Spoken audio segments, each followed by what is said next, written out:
nothing but an echo of the past.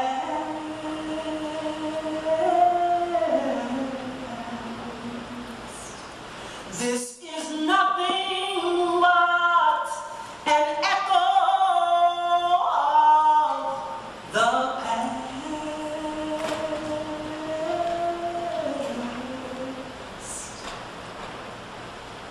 I stand here this evening to bring a remembrance of all of the ancestors who have struggled and died for freedom, for a sense of well-being, for the unalienable right that we've all been promised here in this country, that belongs to us. But for some reason, shape, form, how, it seems to elude people of color in a way that is egregious and tragic. I open the road and freshen in this sacred place for all of the forces of nature, all derived by God, to come together with us in this present time, all of the concerned souls, every head, every consciousness that's gathered together at this time to say we matter and we care. We are here together, unified as one, to put our minds in a collective sense, to call for justice, to call for what is ours, our human rights. They belong to all of us, but we have to remind those who seem to conveniently forget that this too we have fought and died for. This country was built on the backs of Black people. And it seems that we are the first ones where it is forgotten that we too, we first, every one of us deserve to be treated with respect. Tutu, only tutu, ili tutu. I freshen the road with water. It has no enemies. I call upon all of God's creation, out of his treasuries, the forces of the wind, the sun, the moon, the stars, the very ground, ashes to ashes, dust to dust, where our ancestors lie here in the oceans, across the waters. I call upon them for strength, a source of remembrance, in this time where we need those shoulders upon which we stand, to constantly provide clarity, to provide courage, to provide strength, to provide intelligence, to remind us of the skills that we have. And in this changing of the guard, of new energy, with all of the young people, look around, we see each other. And very likely your peers, dressed in uniform, who have done this egregious thing, that you are facing them eye to eye. And all of us who are elders now, no stranger to frontline fighting again for rights, again for rights, again for rights, again for rights, again for rights, again, again, again, again. Ibaye, honoring the ancestors, Richie Perez. Ibaye, Eleanor Bumpers. Ibaye, Luis Baez. Ibaye, Randolph Evans. Ibaye, Amadou Diallo. Ibaye, Anthony Rizzo.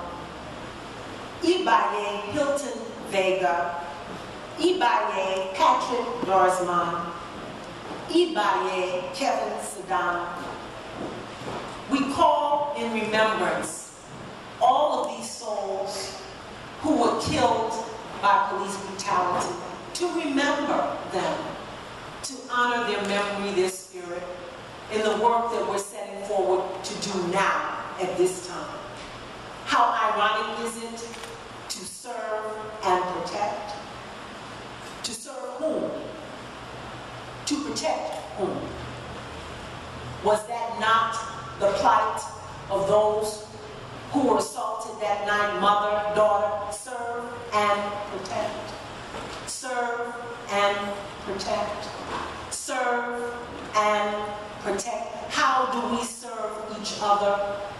We organize, we educate, we inform, we take responsibility for the things that we can do, Almighty God, to serve and protect. To serve and protect. We call upon all of the forces that serve and protect, that serve and protect, that serve and protect, to strengthen us, to be the wind beneath our movement as we serve and protect each other, as we serve and protect, as we inform, as we serve to protect, as we educate, as we inform each other to serve and protect, as we leave this place with our objectives clear in mind to serve and protect, as we call for justice, eye to eye, heart to heart, mind to mind, to serve and protect. Knowing that our inner authority is informed by whomever you call God in your quiet time to serve and protect. Know that you have the ability and the strength to serve and protect. Every artist that is here, how ironic that this will take place. And to those who are informing and who have the ability to educate, to inform, all who did not know about this, all who would want to know about this, why? To serve and protect. Use your skill set now to serve and protect by educating, by informing, by understanding what it is we need now in this time to serve and protect. To show those who that is their job and their mandate how to serve and protect.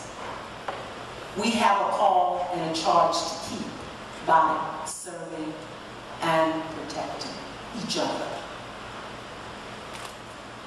We are informed, we are charged, we are clear, we are purposeful in our movements. We are together, and together we are strong to serve and protect. I want to welcome you to this church and to say to you, your cause is no stranger to this church. This church has a long history of being the haven for those who come fleeing injustice of various kinds. Even across the mighty oceans, they'll come. It was here that Joshua Nkomo, the grandfather of the African liberation movement, came in 1977. It was here that Kwame Ture, Story Carmichael, came in the last years that he sojourned upon this earth.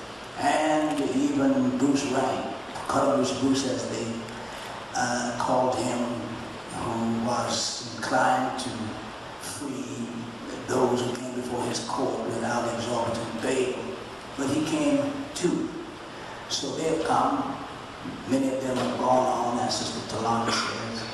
And I'm always enthralled by her voice, both in its musical form as well as in its spoken form. And it's always good to see you. As I say, all of the strugglers and the revolutionaries and the artists, they all come to the house of the Lord Church. Father Aristide came, president of Haiti, as he was fleeing his countrymen. And on I could go. When Mandela came, first place she stopped, and the first public statement she made was from this pulpit. And Tupac played in the floor here. So there's a wide range of various professions, careers that have come here to this great church. And by the way, they have come too as a result of police abuse of power. Randy Evans was only 15 in 1976 when he was killed. And Claude Reese was 15, he was killed a few years before that. And then Clifford Glover was only 11, and he was killed a few years before that. And Ricky Borden was only 11 in Staten Island. And Jay Parker was 15 in Jamaica, and on I could go. There has been a long, long struggle. One more time for Pastor Daughtry, y'all.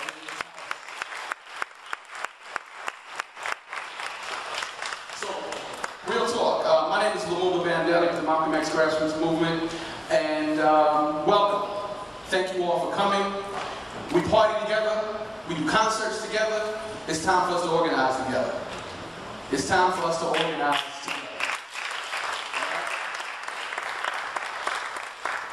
This church is very important. Pastor Daughtry gave you just some names of people who had been murdered by the police, and the majority of that organizing to get justice for those people came out of this church. I want you to be very clear about that. This church has history. This church was opened up to us because this is the people's church.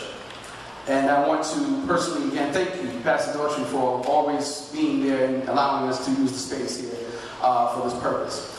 So I want us to move into the program. We are not going to be here long, but we're going to get some things accomplished today. We're going to talk about the cases that we're here to talk about, the Monumental 5. We're going to talk about the impact of it, the implications of what it means. We're going to talk about what happened.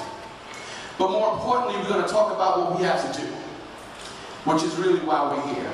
And I want us to get started by welcoming up to the podium Sister April Silver, who's going to be our moderator and host for today. April.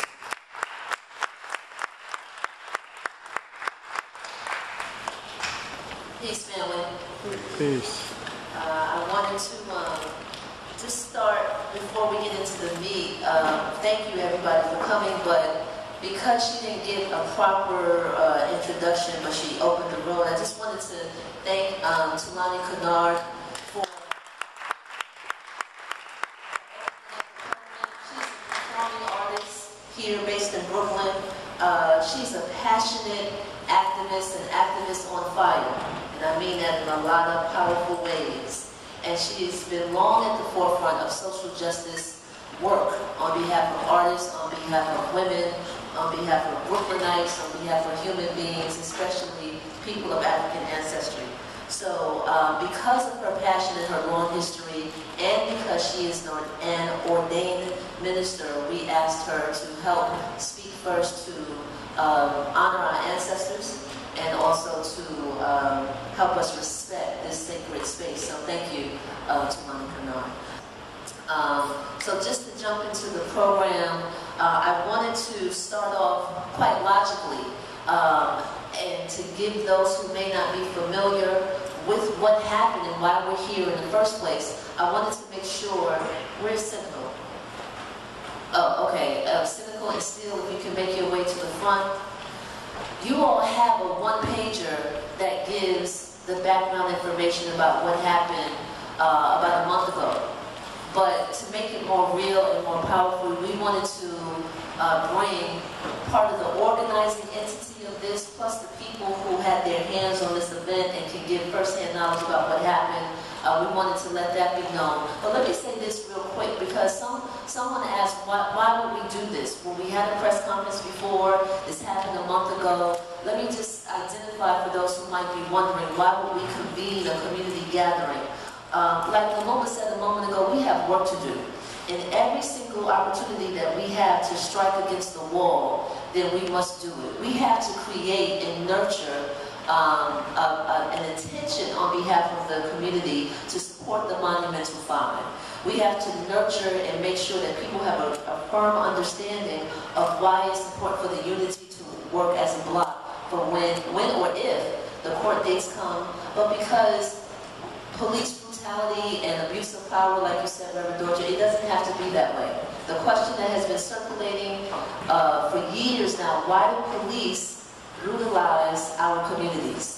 And it's a question that we may ask of ourselves in private or amongst group, and the answer is simple, it's because they can. And so we have to create an environment and an understanding and a certain kind of activity that says, but you can't get away with that. There's a level of responsibility, like Tulani said, that speaks to service and protection that is unlike anything that we've seen by NYPD. So we're going to explain all of that, but in case you were wondering, not another rally, not another gathering, it's deeper than that, honestly. So to jump that off in the order however you want to do it, please, this is Steele from General Steele from Smif N Wessun and Cynical Smith from Bucktown, USA. I'm going to turn the mic over to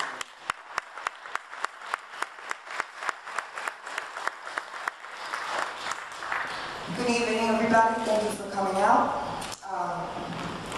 My name is Cynical Smith. I was one of the organizers of the event, along with another photographer, Fubs. And it was more than a release party. It was also a photo exhibit of the work that the brothers put in over months. It was a peaceful event. Everybody had a good time. You know, it was put together in 3 weeks, so the turnout was wonderful. We had to turn people away at the door. We had to shut the doors. We were at capacity. It was peaceful inside, and everybody was just showing so much love in the event itself. I went to the show was going on. I went to go and check, just check the door, check with my staff, see what was going on.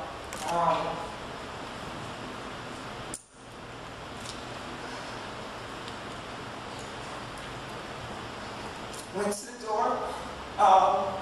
One of my crew told me that there was an altercation outside, and I went outside after that to talk to the bouncers to see what happened. They said, and at that time it was only about 2 police cars outside.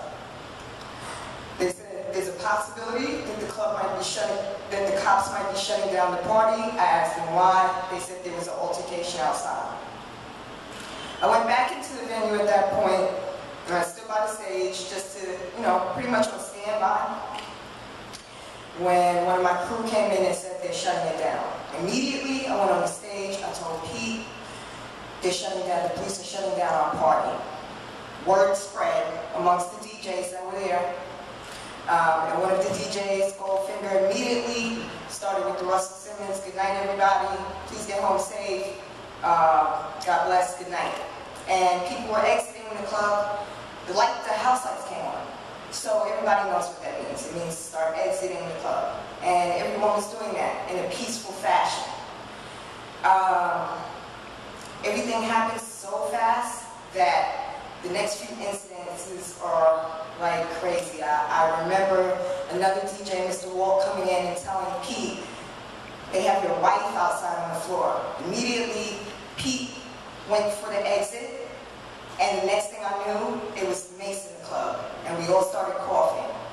I was worried about Evil D because he has asthma. He was also DJing that night, and he pretty much was saving me because I was coughing from the mace or pepper spray or whatever it was that they chose to spray inside the club. At that point, I went to the door to see what was going on.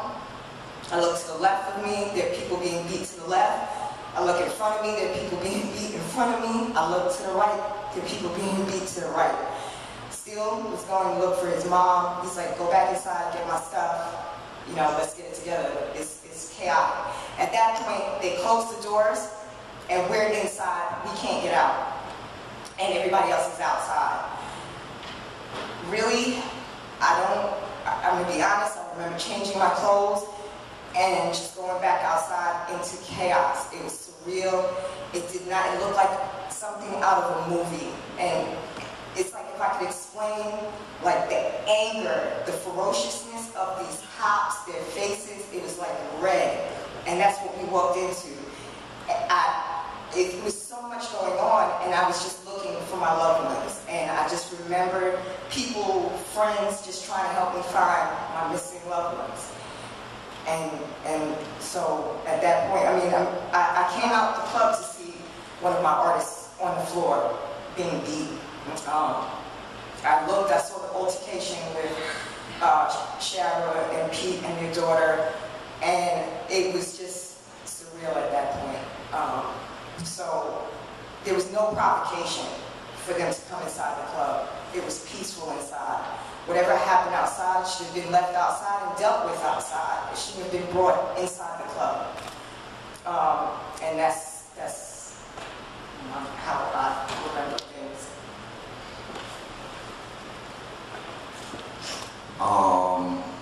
Just to add on a little bit, because it's really hard to talk about this. You know, like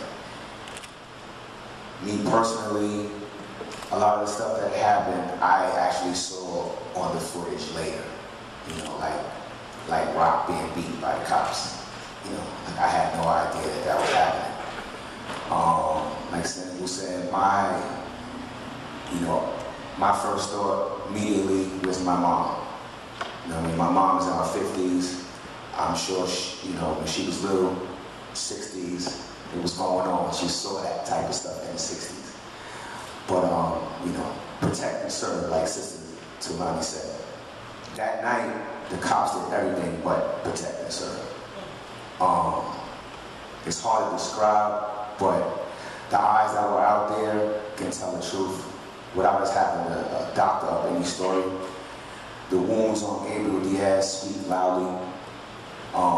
The charges that these 5 individuals are facing are real. I think about every night, what if I was hospitalized from that? Like, how would I handle it? You know? And I really don't know. Like, we say this happens a lot, but do we really know how to deal with this? You know?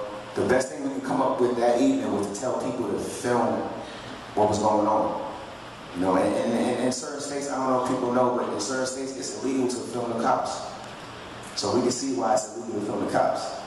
You know, just a couple of months ago, they shot some young kid from just talking about a bus. He didn't pay his fare on a bus or something. They shot him 5 times. He died. They try to say he shot himself. People are standing there. You can't make this stuff up. This is not a music video. You know? And unfortunately, these officers have it out for hip-hoppers. And I only say that because when I asked my friend, Louis Benya, how he was, he said he's good, he's a tough kid, you know. But he said, he asked the officer why he was getting arrested. And the officer told him because he listens to hip-hop. And that thought is very scary to me. Like, it just takes me away from the actual incidents of that night, and it shows what dwells deep inside these individuals who are supposed to serve and protect, as Sister Tulani said. Some of these individuals that was out there that night are younger than me. I'm in my 30s, and I'm sure some of them listen to hip-hop themselves.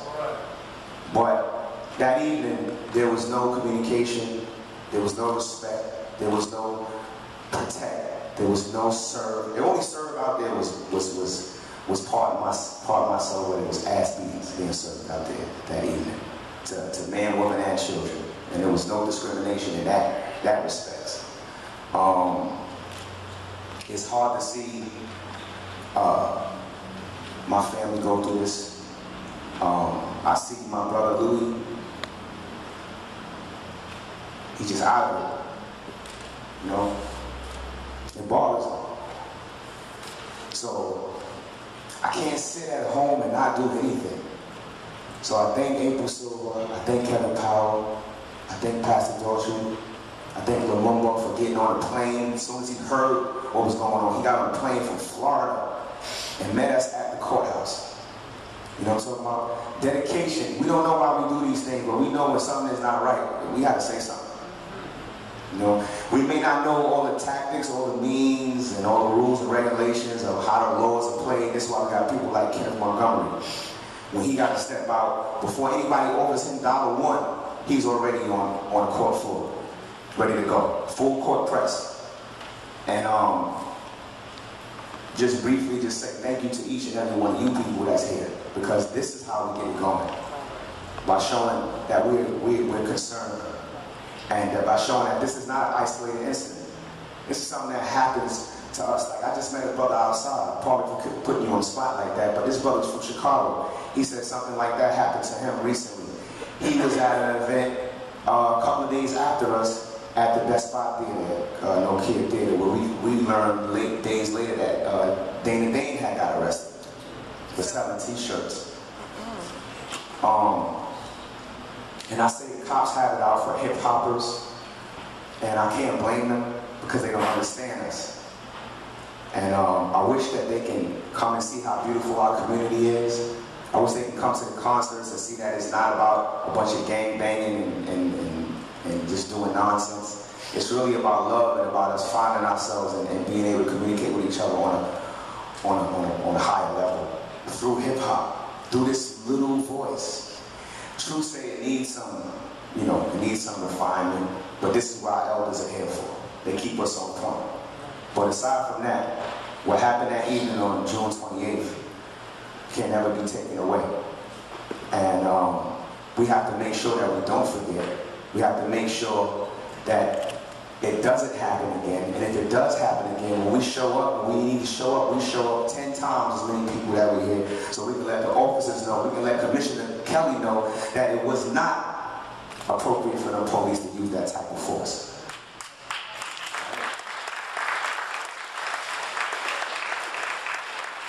I'm a little bit like a pastor. I'm long-winded, but I ain't gonna talk much because my partner in crime has said enough. And just looking out at you people, I know that we're doing the right thing right now. So, just thank all of you for coming out. The energy do mean a lot, the synergy mean a lot. And when these people go to court in September, we want all charges dropped. Right.